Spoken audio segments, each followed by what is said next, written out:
আসসালামু আলাইকুম প্রিয় ভাই বোনেরা, আশা করি সবাই ভালো আছেন। আমরাও ভালো আছি আলহামদুলিল্লাহ। আজকে আমি তালের শাঁস দিয়ে পার্শে মাছ দিয়ে ভুনা করব। তা আসুন শুরু করা যাক। আমি প্রথমে এখানে তালের শাঁসগুলো বের করে নিয়েছি আর মশলাগুলো কেটে নিয়েছি সুন্দর মতো। মাছগুলো ধুয়ে নিয়েছি, সব গোছগাছ করে নিয়েছি।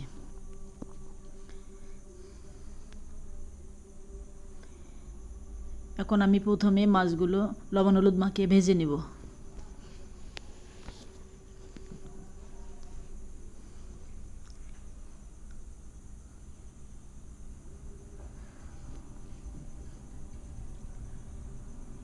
এখন চুলা জ্বালিয়ে একটা কড়াই বসিয়ে দিচ্ছি, পরিমাণ মতো তেল দিয়ে দিচ্ছি। এখন মাছগুলো দিয়ে দিব।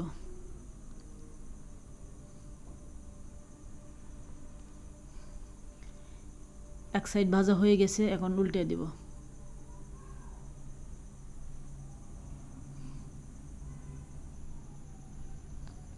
মাছগুলো ভাজা হয়ে গেছে, এখন কড়াইটা নামিয়ে নিব। আর একটা প্যান বসিয়ে দিচ্ছি রান্নার জন্য। এখন দিয়ে দিচ্ছি পরিমাণ মতো তেল। এখন পেঁয়াজ কুচি, পেঁয়াজটাকে একটু লাল লাল করে ভেজে নিব। পেঁয়াজ ভাজা হয়ে গেছে, এখন দিয়ে দিচ্ছি পেঁয়াজ বাটা, আদা রসুন বাটা, শুকনো মরিচ বাটা, জিরা গরম মশলা বাটা। এই মশলাগুলোকে সুন্দর মতো মিশিয়ে নেব। এখন দিয়ে দিচ্ছি পরিমাণ মতো লবণ, হলুদ দিয়ে মশলাটা সুন্দর মতো কষাই নেব। এখন একটু পানি দিয়ে দিচ্ছি। মশলা কষানোর জন্য একটু পানি দিয়ে দিয়েছি। পানিটা দিলে মশলাটা সুন্দর মতো কষানো হবে। এখন দিয়ে দিচ্ছি কোরানো নারিকেল দিয়ে ভালোভাবে নাড়াচাড়া করব। মশলাটা কষানো হয়ে গেছে, এখন এতে দিয়ে দিব তালের শাঁসগুলো দিয়ে এটা সুন্দর মতো কষাই নেব।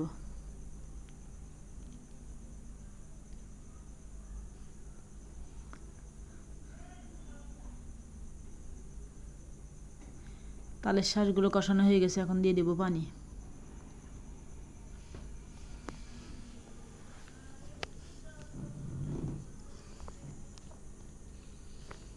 বলক এসে গিয়েছে, এখন মাছগুলো দিয়ে দিচ্ছে। তালের শাঁস এভাবে মাছ দিয়ে ভুনা করলে কিন্তু খেতে খুবই সুস্বাদু হয়, খুব টেস্ট লাগে।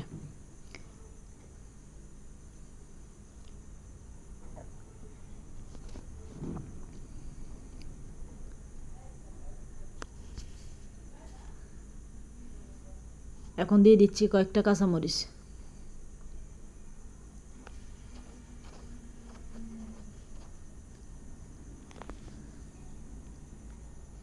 আমাদের রান্নাটা হয়ে গেছে, এখন জিরার গুঁড়ি দিয়ে নামিয়ে নিব।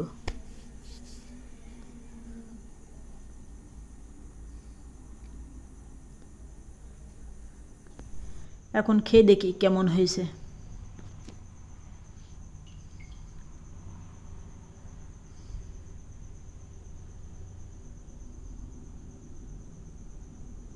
বিসমিল্লাহ। এটা খেতে কিন্তু একবারে মাটির আলুর মতো লাগছে, খুব সুন্দর লাগছে। আপনারাও এভাবে রান্না করে খেয়ে দেখবেন। আমাদের ভিডিওটা কেমন লাগলো কমেন্টে অবশ্যই জানাবেন। ধন্যবাদ সবাইকে।